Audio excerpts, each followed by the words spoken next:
Our second lecture of the day is on the third sector economy by Associate Professor Dr. Muhammad Naha Muhammad Arshad. Presently, Dr. Naha is an associate professor and at the Department of Economics and also a research fellow at the Center of Islamic Economics, IIUM. He is currently working on modeling digital economy for social transition in Malaysia and also writing a textbook on Islamic economics and developing a third sector socio-economic model. So, mashallah, inshallah, the right person to talk on third sector economy, Dr. Muhammad Naha. I think I'll pass the floor to you. Bismillahirrahmanirrahim. Assalamualaikum warahmatullahi ta'ala wabarakatuh. Alhamdulillah rabbil alamin. Allahumma salli ala Muhammad wa ala ali Muhammad. Amma ba'd. Three major learning outcomes from this session, inshallah. The first one, we want to understand the definition of the third sector. What is the third sector?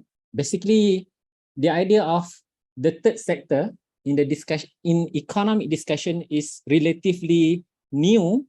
It is an emerging trend. It is, I would say, very new to be introduced to Islamic economics. So we want to understand what is the third sector. And then second is to recognize, right, the importance and roles of the third sector in the economy. Why we need to consider this sector as a mainstream component of the economy. All this while, we always talk about the public sector and the private sector. Often, the third sector has been neglected. Therefore, understanding the importance of this sector is important. And number three, the third learning outcome is to distinguish the third sector in Islamic economics as compared to the third sector in the conventional economics. Definitely, when we bring in Islamic economics, the components of Islamic economics is unique with its own worldview, its own methodology, its own values, its own principles.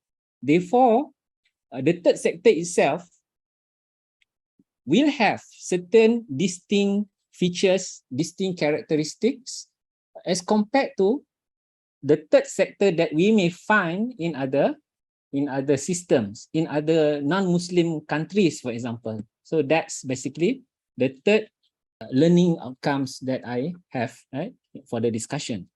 Now, the first thing we want to discuss is to look at the definition of the third sector. What is the third sector? Sometimes it is also known as the voluntary sector. The third sector is also known as the voluntary sector.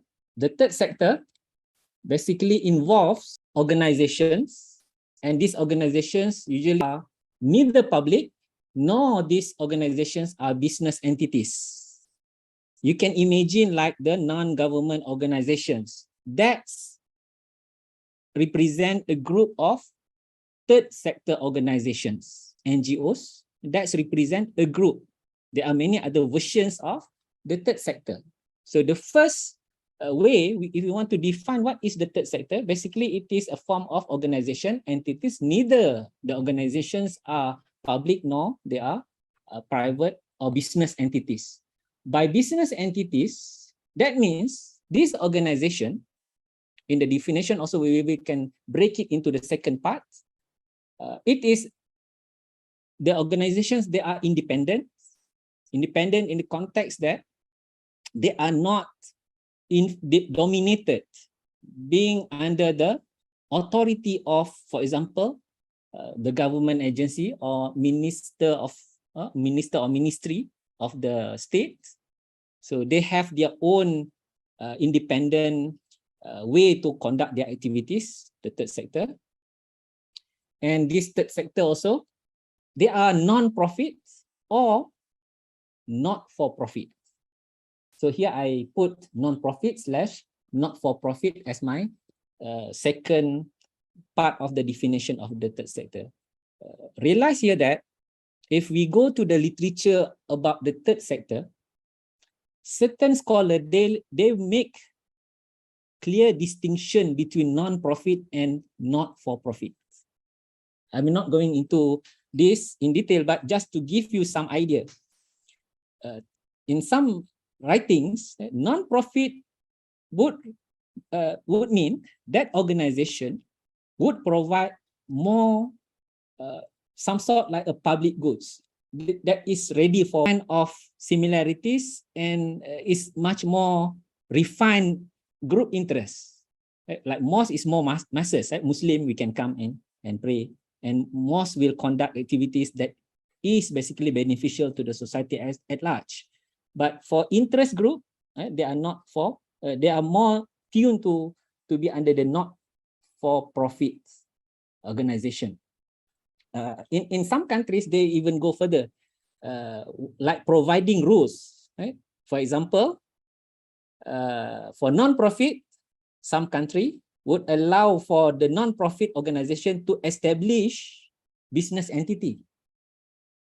But the country rules in the country may not allow not-for-profit organization to establish business entity.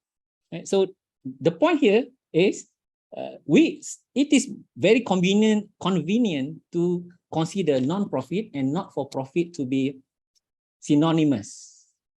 Just for your awareness, some authors may say these two are different, right? So that please take note on that point.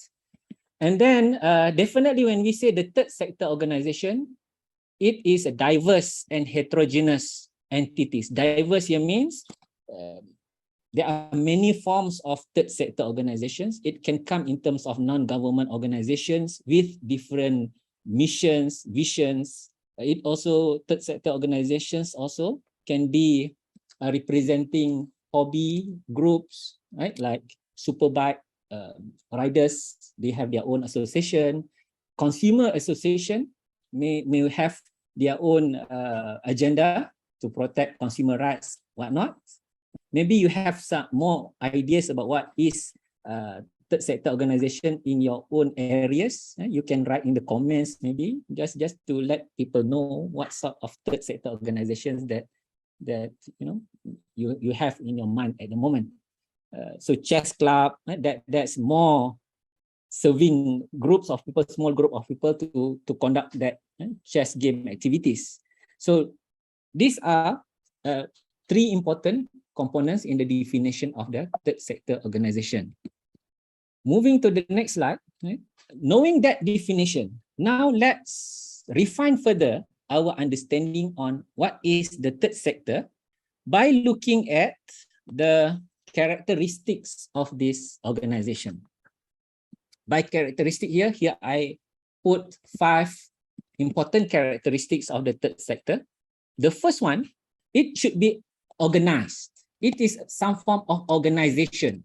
That's the first one, organized. And therefore, it has some institutional structure, like you have your committee in the club, in the society, association, they have structure, the president, the secretary, the EXCOs, and so on.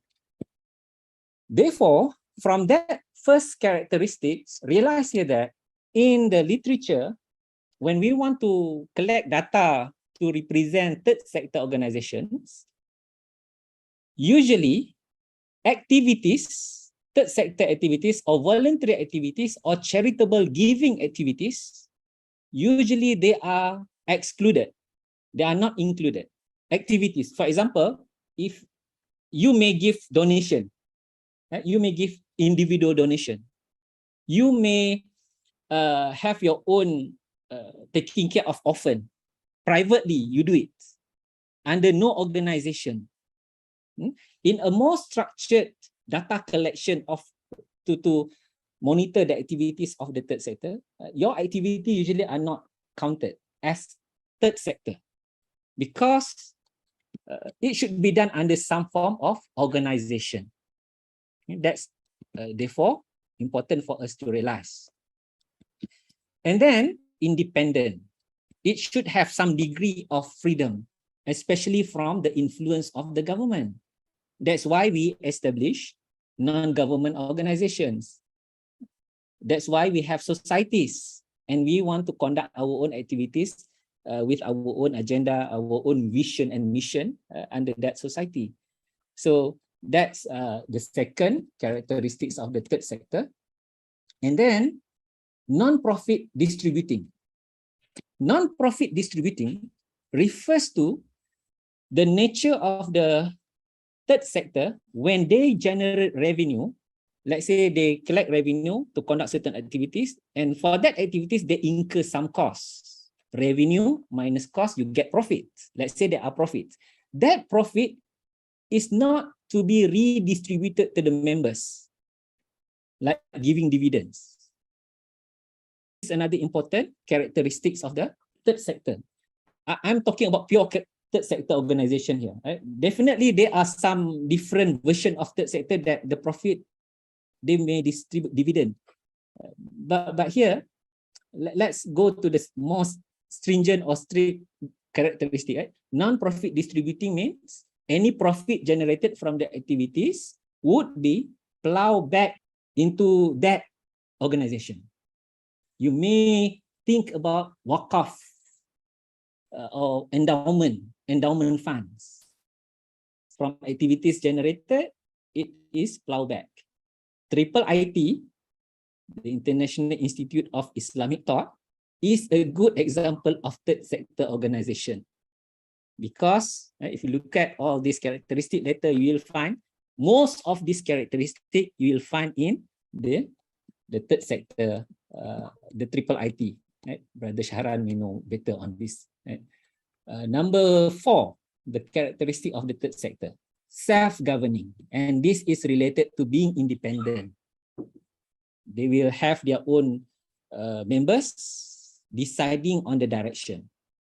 Yeah, sometimes government like to put some control over the third sector because the government sometimes get worried about certain activities, NGOs activities. Sometimes government are not really comfortable with what they are doing. But here, realize one of the important characteristics of the third sector is it is self-governing. They are independent. Much better for that third sector if they can generate their own funds without relying from the government grants, for example. Government sometimes provide grants to NGOs, and certain NGOs, they rely on grants like that. However, to ensure more independence and also becoming more self-governing, right? Having the organization's own way to generate income revenue would be better. And the fifth point on the characteristics of the third sector is the voluntary nature of this sector organization. That means participants, whoever wants to join, they join on a voluntary basis. There is no coercive by force put on these people to join it. Right? So I think that's why when we say third sector, it is also sometimes called the voluntary sector. Third sector, it is also known as the voluntary sector.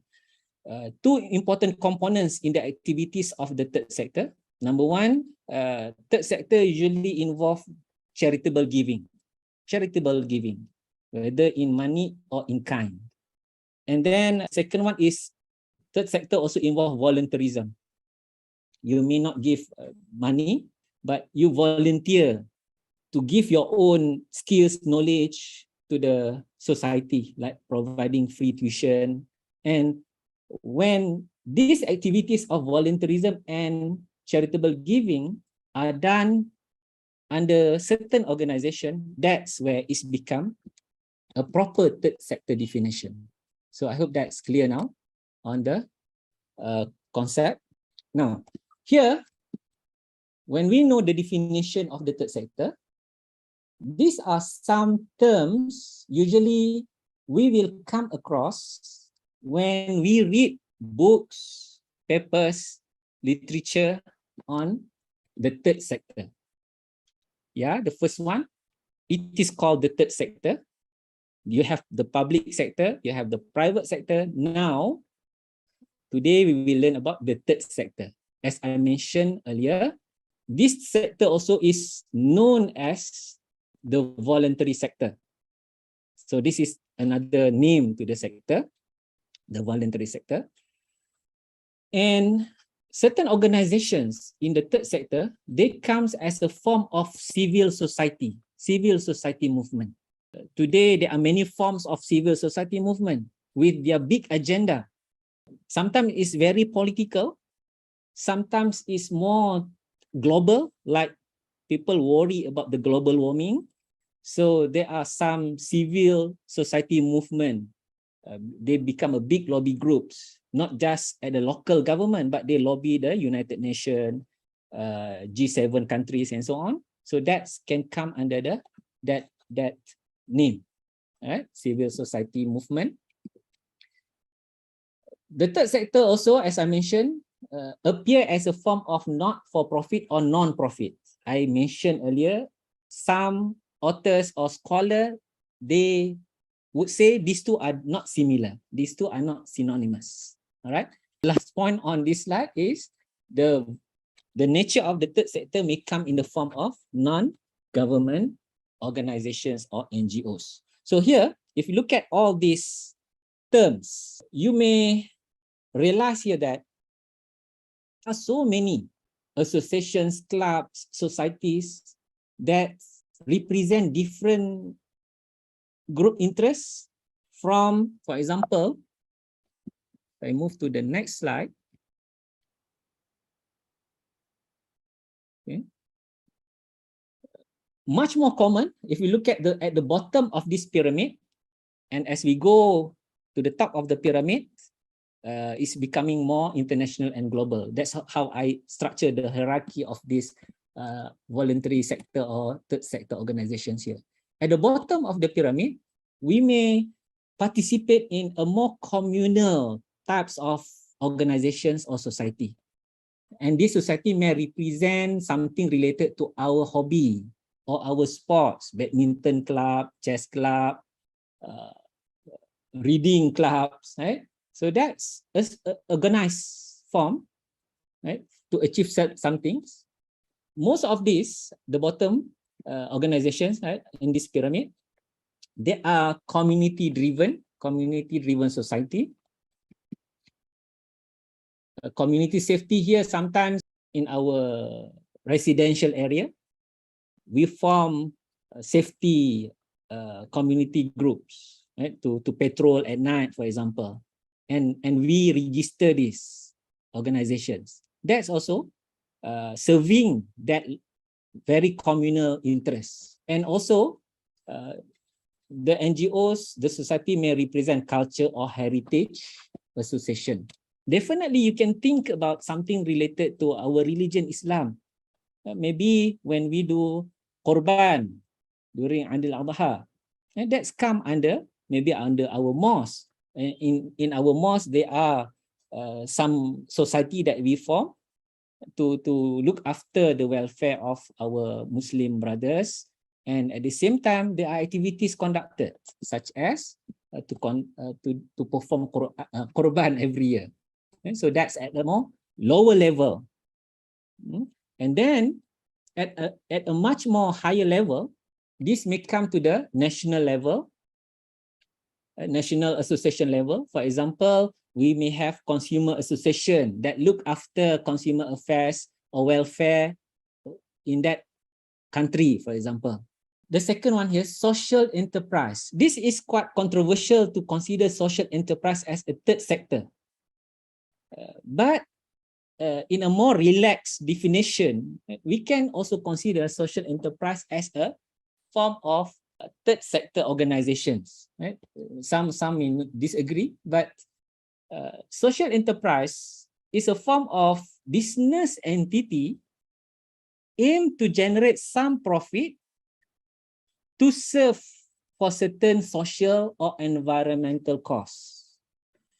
The next one, sometimes there is also concern about health, education, environment. These are also can be a form of association established, right? And the top one in this hierarchy is something more international level. Again, IIT, the National Institute of Islamic Thought, is a good example on a third sector organization at a higher level, international level. They have wider agenda. All right. For example, we have our certificate lecture today, organized by IIT with Center for Islamic Economics, and it is open to the global audience. And the purpose is to spread the knowledge, education agenda. And there are also big association, large association at the international level, such as Muslim Aid, maybe Muslim Aid Australia, Muslim Aid UK, and so on. They also have wider agenda. Certain foundations, Qatar foundations, Bill and Melinda Gates foundations, that's not Muslims organization, but I want a big philanthropy like Johnson and Johnson, Ford foundations. These are example of philanthropic organizations with big agenda, right? Global agenda. So that's also important for us as an ummah to think about, because often when we talk about third sector organization, we need to expand our horizon to the global reach. Because if we just think about our locality, yeah, that's may serve certain very niche needs of our locality, but expanding it to a wider audience with bigger goal, I would say that would serve greater cause. Now, here, this is another way how to understand the scope of the third sector. We have the public sector, we have the private sector, and we have the third sector. Realize that these three big circles, they can overlap. For example, the public sector can overlap with the third sector. So that overlapping between public and the third sector area, that's overlapping area, that's where we have what we call the hybrid third sector organization, hybrid. Like today we have hybrid car, petrol and electric together. So here we have hybrid. This hybrid version of third sector, in the literature you may come across, they would say hybrid third sector. It is not a pure third sector organization. For hybrid third sector, they may be influenced by government agenda, because government may sponsor the third sector. A good example on this is maybe our Baitul Mal organization. I don't know, different country may have different names. In Malaysia, we have our zakat, lembaga zakat or zakat body. And zakat body is under the purview, under the authority of the government. But this body is allowed to collect zakat. So it's a hybrid version. So realize there are hybrid version of it. Definitely, there can be other form of overlapping between public sector and the private sector. Also, you have the overlapping area there. For example, government-linked companies may appear in the overlapping area between public sector and the private sector. There is also another overlapping between the third sector and the private sector. And this overlapping area is when, sometimes I would say, when we talk about corporate social responsibilities, CSR, done by certain companies, and this company, they separate the entity altogether. But we know that entity belongs to this company, but there are two separate entities. And that separate entity, the main agenda is to fulfill certain corporate social responsibility agenda. That can also be hybrid third sector. Definitely the best one is when we have a pure third sector organization. I would say again, because I think, inshallah, we are all familiar with IIT. IIT is a pure third sector organization.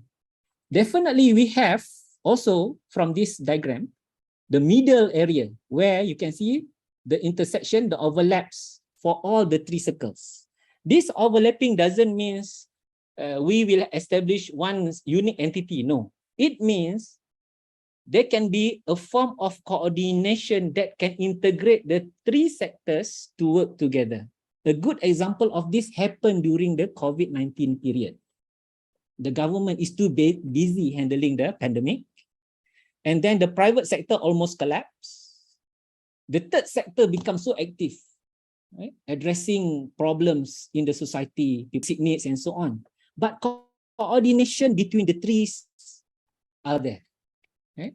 So maybe you may know better in terms of your own areas how the three sectors here come together during the COVID-19 period. Now, given that three sectors, right, why the third sector is so important?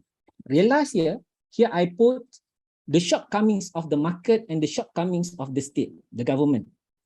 Because of these shortcomings, we need the third sector to come in to at least address some of the loopholes, shortcomings of the market and the state. For example, in the context of the market, some of the shortcomings here, market operates based on price valuation mechanism. The exchange in the market involves price valuation. Market listen to money, dollar voice, dollar speaks in the market. Therefore, anything that has no profit value, price value, market usually will neglect that. So that's one issue when it's come to market. Low income people, for example, they have a lot of basic needs requirement. Because of their low income, they can't afford that, and market don't listen to them. In many countries, you will find that the low-cost housing, contractors, developers are not really excited to build the low-cost housing. Contractors, developers, they are more keen to build bungalows, condominiums, because money speaks louder over there. So that's the nature, the shortcomings of market. That's number one. The second example of the shortcomings of market is the excludability. Market excludes certain groups. Who are they? Those people with less purchasing power, less income. They are excluded. When we talk about banking or finance, there is a term people call the non-bankable groups. Banks, for example, don't like to do business with the non-bankable. They only become more friendly to the bankable groups. So there is exclusion in the market. And then market also poor in dealing with cost of the externalities, especially the negative externalities, pollution, for example. And then the nature of imperfect market. Market usually is imperfect, like monopoly, it's an imperfect. And that's create inefficiency in the allocation of the resources, such as intergenerational allocation. We cut a lot of trees today, and we forget about our grandchildren in the future. That's why some NGOs said, some NGOs, their members would hug trees. When people want to cut trees, they say, oh, people is hugging the trees. They say, protect the trees for our grandchildren, because market don't care about that. On the other side, the shortcomings of the state, these are some. One of the issue with the government or the state is the bureaucracy, and it lacks. Recognition lack, administrative lack, execution lack. Government may know, okay, these are areas where we need to provide welfare to the group, but response by the government is very slow. Market, on the other hand, would not respond to these groups, poor groups, because they don't have money. So that's the issue. Therefore, we need the third sector. Another shortcoming of the state is, state usually, their agenda is driven by the voters. During the election manifesto, voters drive this, and sometimes state also is influenced by the strong lobby groups. And then there is also a big issue about welfare state or small state. You know, small state here means government would cut their budget. They want to become small. They don't want to intervene much in the economy. But if we talk about welfare state, you need big budget. So here, the last one on the shortcoming is the constraint, budget constraint facing government, for example, to address welfare issues. With that understanding on the shortcomings between the market and the state, here I highlight the relevance of the third sector. Third sector is very relevant, yet it is being neglected in the mainstream discussion. Policymakers usually would marginalize the third sector. So that's an issue. The neglect here, the purpose of this lecture is basically to create that awareness. we need to be more vocal to bring in the third sector into public debates, for example. Example of the exclusion of the third sector in the economy, for example, if we study about GDP calculation, any form of transfer payment, charitable giving that we do, this is not included in GDP calculation. And also exclude non-market transaction. For example, non-market here, sometimes we do voluntary works. Right? I cook some food for the orphan, for example, that's voluntary. That's not included in the market, so it is excluded in the GDP. So therefore, these are some current positions on how activities under the third sector are not really being considered well, even in the measure of GDP. I move on. Here, I want to connect the third sector and the Islamic economics. The connection between the third sector and Islamic economics is easy to do because it's very natural. Why? Because Islamic economics is a value-loaded discipline. Value-loaded. What we mean by value-loaded? We can talk about our belief in the reward in the akhirah for our good deeds, like charitable giving, like voluntarism. And that's a value-driven. Value-driven also can be emphasized in the sense that we are encouraged by our religion to show our love, our caring, our sympathy, our brotherhood, our ukhuwah, our ta'awun, and our honesty, and so on. These are all value-driven. In Al-Quran, Allah talks about zakat and riba, sadaqah and riba. The heart of people who take riba is different than the hearts of people who give charity. The values are different. Then charitable giving is a constant theme in the Quran and the Hadith. We read Al-Quran, we read Hadith all the time. After aqimus salah wa atu zakah, is repeatedly we can find in Al-Quran, and there are also a lot of Hadith talking about the benefits of charitable giving, good deeds, and so on. So that's a constant theme in our religion.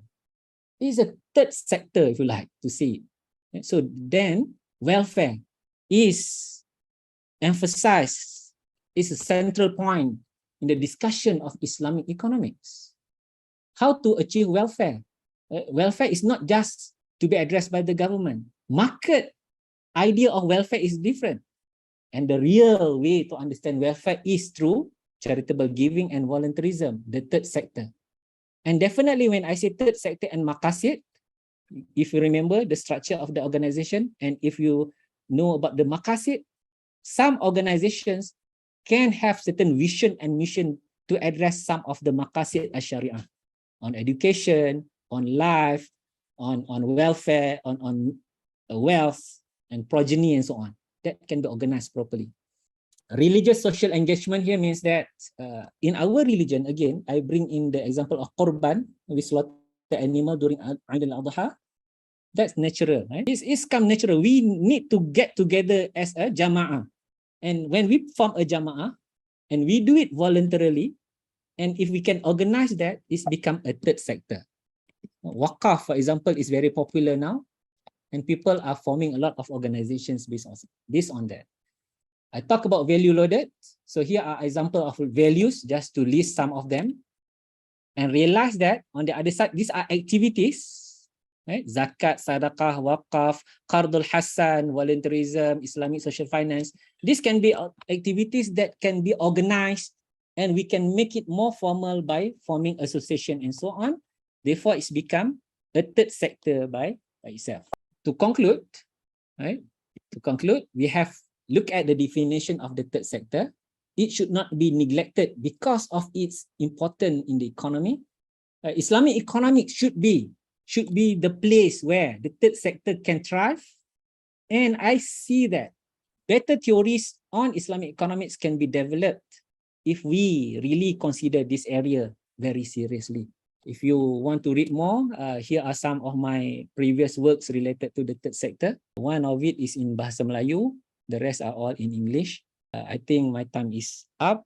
Okay, thank you very much. I hope you gain something, and may Allah bless our effort and make everything easy for us. InsyaAllah. Wabillahi taufiq wal hidayah. Wassalamualaikum warahmatullahi wabarakatuh.